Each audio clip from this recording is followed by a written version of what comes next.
If you're looking to buy some new video games, but you're unsure if you should buy them physically or digitally, then stick around because in this video, we're going to be discussing the benefits of owning games physically and digitally so you can decide which format is right for you. These reasons will mainly apply to Nintendo games, but a lot of these will also apply to PlayStation and Xbox games simply because physical and digital games are very similar regardless of platform. And by the way, I've owned games in both formats for many years, so I've had plenty of experience with both types of gaming. And with that being said, let's get into this list. So we're going to start off by talking about the benefits of owning games digitally, and the first reason is that digital games are so much easier to purchase than physical games. Picture this, it's late at night and you're about to buy the brand new Mario game that just came out.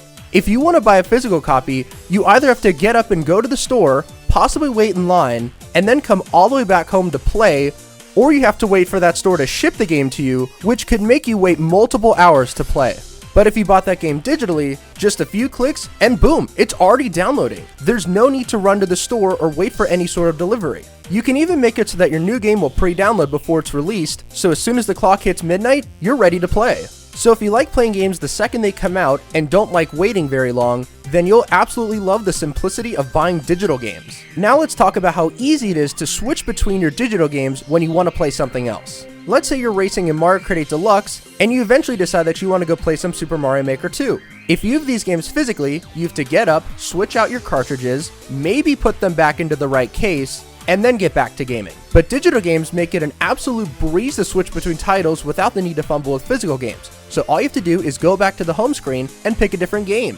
Some people may say this is just being lazy, but if you have to do this multiple times a day, it can get pretty inconvenient. And having all your games available on your home screen can make the experience so much smoother. I also want to mention that one fear of physical game collectors is losing one of your games. I'm willing to bet that a lot of people have had this unfortunate event happen to them, especially if these games were for a handheld console like the 3DS. But losing your physical game means that it's gone unless you can find it. But if you have all your games digitally, your entire library is tied to your account, making your games impossible to lose. Now you may ask, what happens if you lose or break your console? Wouldn't you lose all your games that way? No worries. All you have to do is log on to your new console once you get it, and all your games will be right there waiting for you. With digital games, you'll always know that your games are safe from ever being lost. So those are some of the main benefits of owning digital games over physical games, but now I'm going to tell you why you might want to pick up a physical copy of your next game. So the first main benefit of buying a physical game is that all the games you buy will have a resale value. When you buy a physical game, you're not just purchasing the game, you're also investing in a physical asset that you can do whatever you want with. Unlike digital games that are tied to only your account, physical copies allow you to resell your games or trade them with others. For example, let's say that you bought The Legend of Zelda Breath of the Wild, and since you beat the game, you decide that you want to go ahead and play the sequel to that game, The Legend of Zelda Tears of the Kingdom. If you bought that game digitally, if you want to get any sort of resale value for that game in order to bring down the price of the next game you want to buy, unfortunately, you're not able to do this. But if you bought a physical copy of that game, you can go ahead and sell that game or trade it in, and depending on where you do this, you can get a good amount of money back that you can put towards your next game.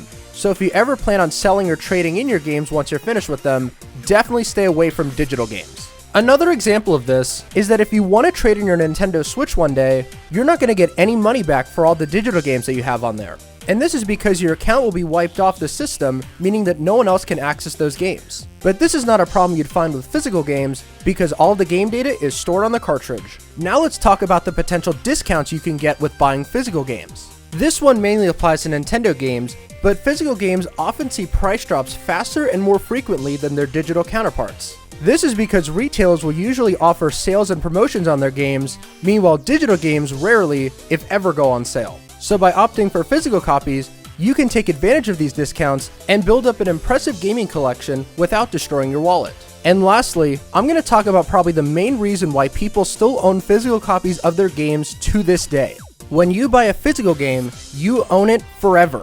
Your physical copy is yours to keep, display, and play whenever you want without any sort of external dependencies. And if you do buy your stuff digitally, you run the risk of a gaming company taking away your digital content and not even giving you a refund for it. A major example of something like this almost happening was when Sony was going to remove any sort of digital discovery content that users had downloaded to their PlayStation systems. Now, this was thankfully averted because of a last-minute licensing agreement, but just imagine purchasing something that you think you own just for a company to go ahead and remove everything that you purchased and not even give you a refund for it. I'm not going to say that this is likely to happen soon with Nintendo or any other gaming company, but it would really suck to watch all of your digital games get removed by a company and you can't do anything about it. But if you want to avoid any of this at all costs, your best bet is just to buy your games physically. So in conclusion, buying your games physically or digitally all comes down to personal preference. If you want to buy games in the easiest way possible and be able to switch games super quickly, then buy your games digitally. But if you would rather own a physical asset and you're considering trading in your games one day, then I'd recommend you buy physical games. But anyways guys, let me know down in the comments if you prefer physical or digital games, and I will see you all in the next video.